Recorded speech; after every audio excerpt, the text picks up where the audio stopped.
how to delay your mortgage payment, where to get tested, how to help, and what is essential or not in this new world we're living in. Tune in to Toole Time right now.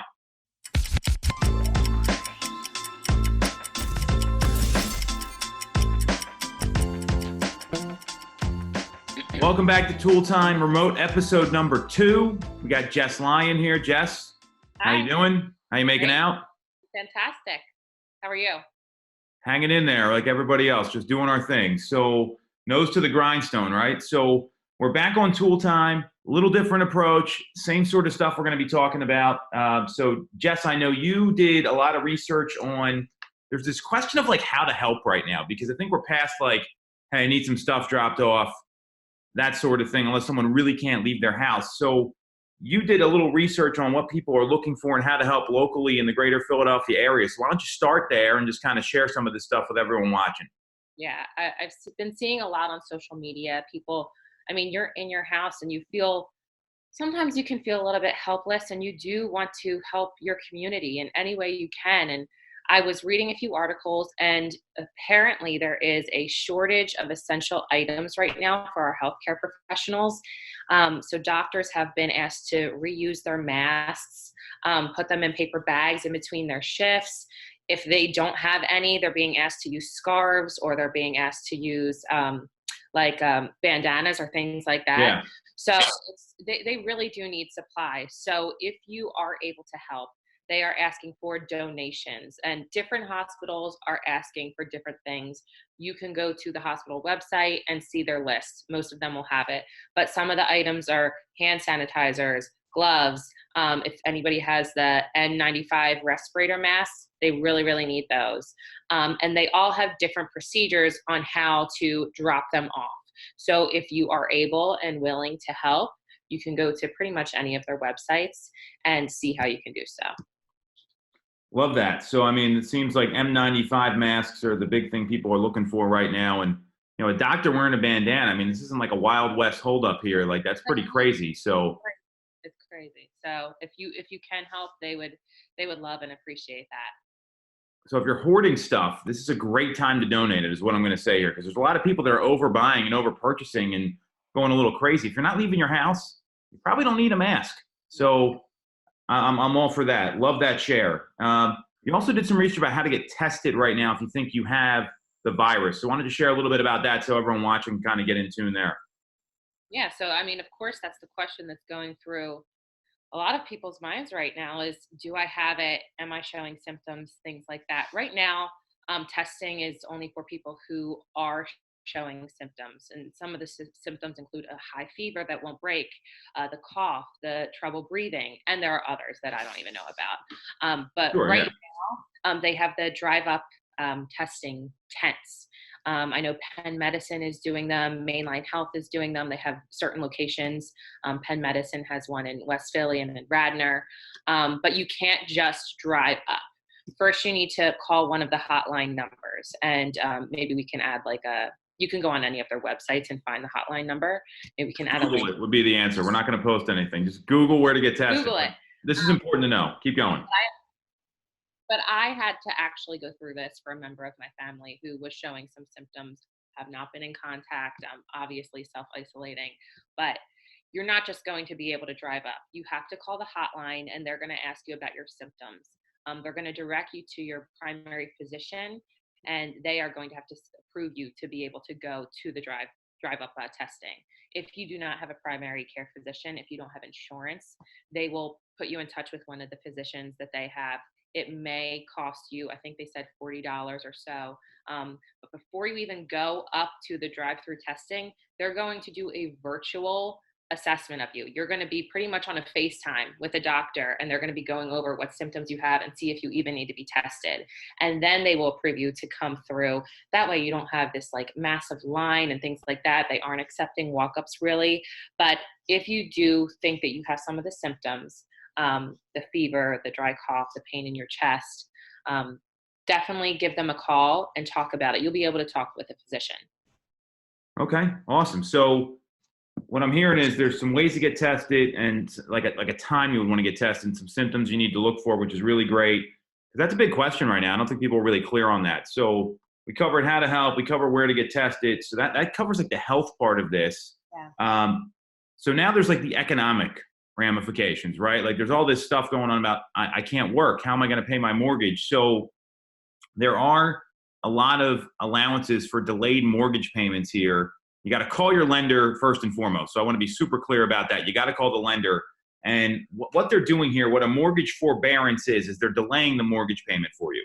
And what a lot of lenders are doing are they're waiving late fees.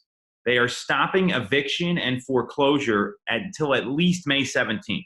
So I know the president's saying, and who knows if this is going to happen, but Easter is kind of the target date to get things back on track. So they're giving you a little extra time to get back to work, get some money in your bank account, that sort of thing. So they're halting eviction until mid-May. They're also suspending negative remarks on your credit report. Really important. Wow. Because, well, you think about, I mean, let's say someone's thinking about moving in 6 months, like one bad thing on your credit report lasts a long time. So really, really critical to see that. And there's also some loan modification options. So this is a big deal.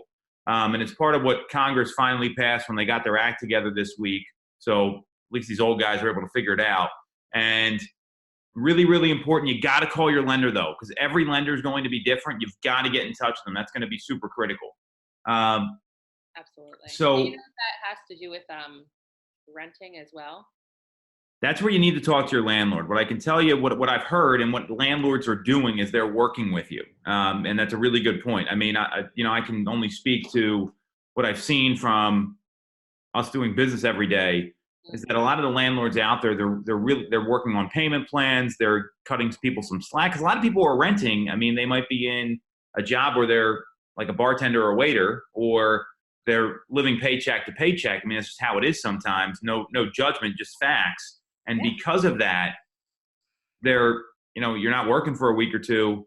Coming up with rent's going to be tough, and you got to think about feeding your family. So what I've seen is that let me rephrase that. The people that are landlords for the right reasons, they're working with their tenants. I'm not saying it's across the board, and it's kind of an individual thing sometimes.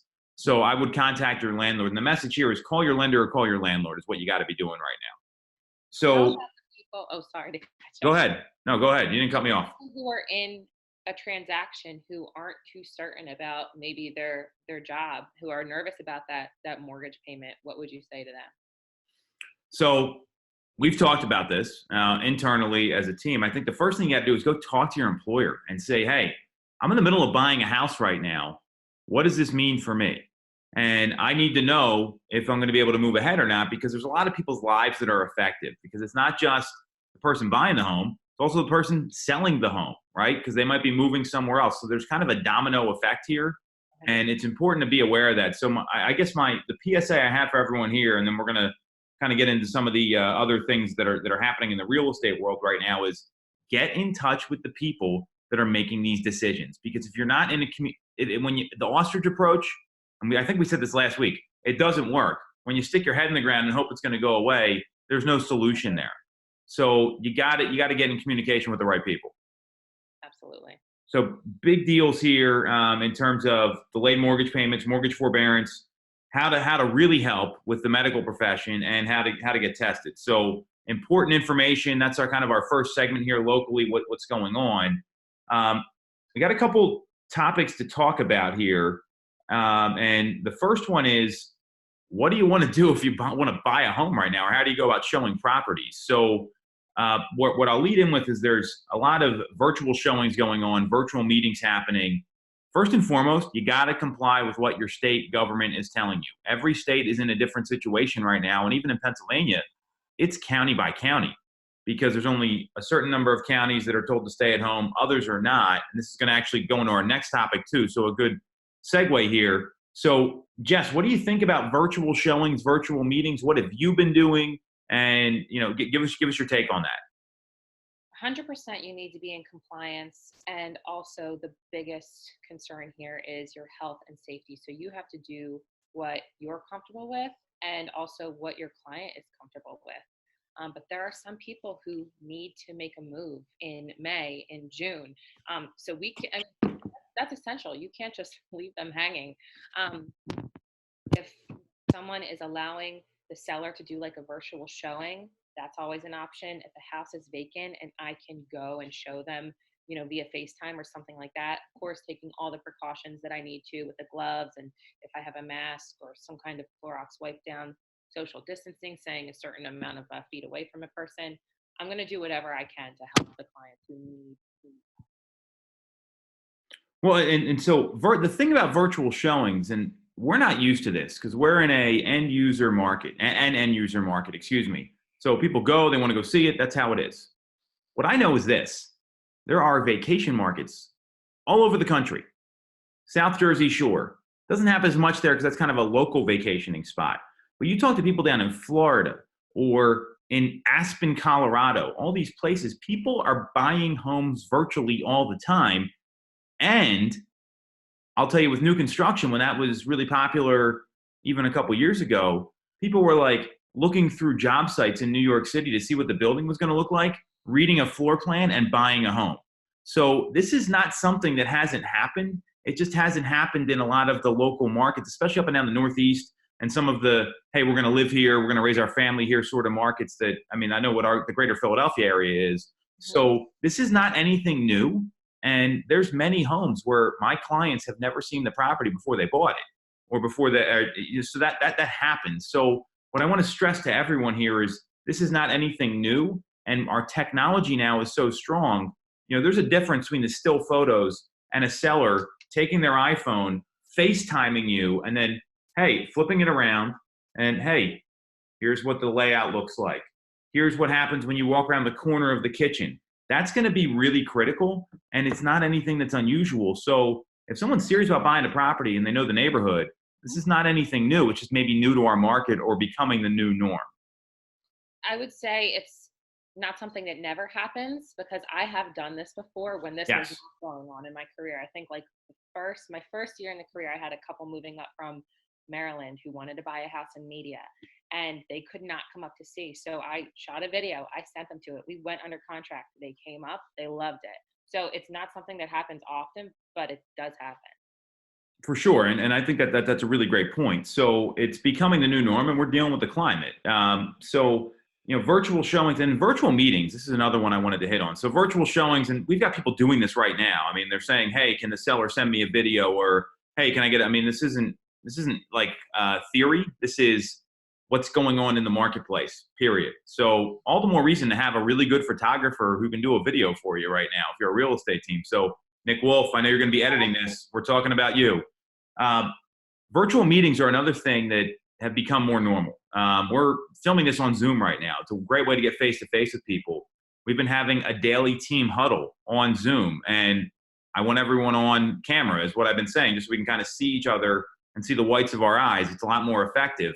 And, in the past, I've listed homes where I've never met the seller. We have phone calls. We do stuff on video. We, FaceTime each other, whatever.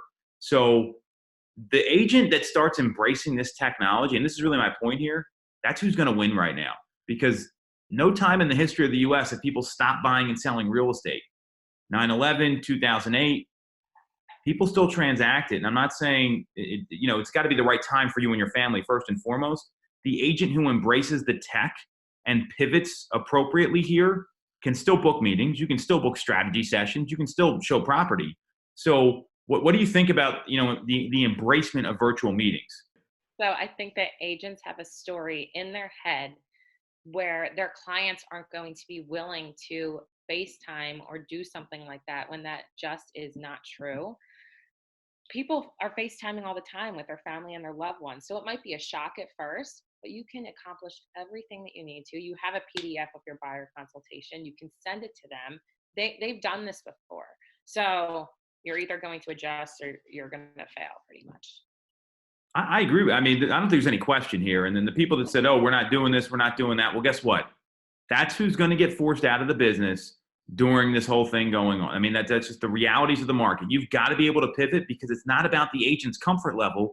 It's about the consumer and what the consumer wants. And people forget that all the time. So love where your head's at on that. Yeah. Virtual showings, virtual meetings got to be happening. Last thing we'll hit on here. What's essential and what's not? This has been a big debate, and we're seeing And what I mean by essential is what is the governor of your state saying is essential and is not. And we've seen it change here in Pennsylvania. We've seen some states take one stance, other states take another. So let's talk about real estate specifically, because that's what the show is about. So what's your take on real estate being an essential activity or not? Essential to me is someone whose lease is up in May. Their landlord said they cannot renew. They want to buy a house. They need to find a house in the next few months. That's essential to me. They're not going to have any place to live. Now, reading through the article that we had sent back and forth, there are some people who don't necessarily need to move right now. But for the percentage of people that do, I think that is 100% essential. Otherwise, you could be homeless in 2 months. What are you supposed to do? So I think 100% essential.